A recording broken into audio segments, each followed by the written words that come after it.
So please read this by yourself. I like this point. No? Endeavoring to lay aside all preconceived opinions and dispensing with commentaries, he, the author, compared scriptures with scripture by the aid of the marginal references and the concordance. Sa mga theologians, isa-isama kita na kung sa maningin pasabot angin, kung sa maningin isulti dito, we need that kind of Christians.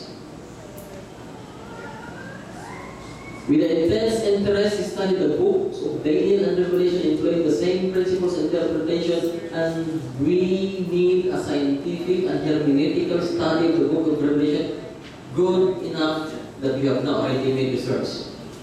But we need to study by ourselves that it is a Bible-based interpretation. Next question, to how many scriptures did Jesus appeal when he wanted to prove a point? To how many scriptures did Jesus appeal?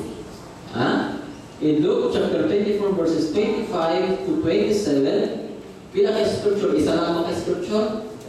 Isa lang ba kay passage? Tama na ni, kaya hindi rin ako pabor, ayaw to. But Jesus used all the scriptures in the Bible, and even Jesus knew what the scriptures.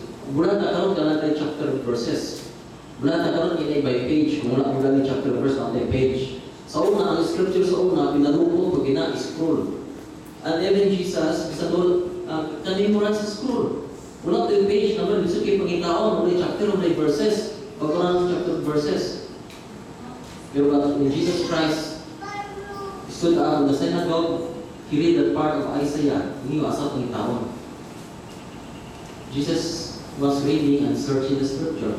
And he appealed that all the scriptures must be used in our teaching.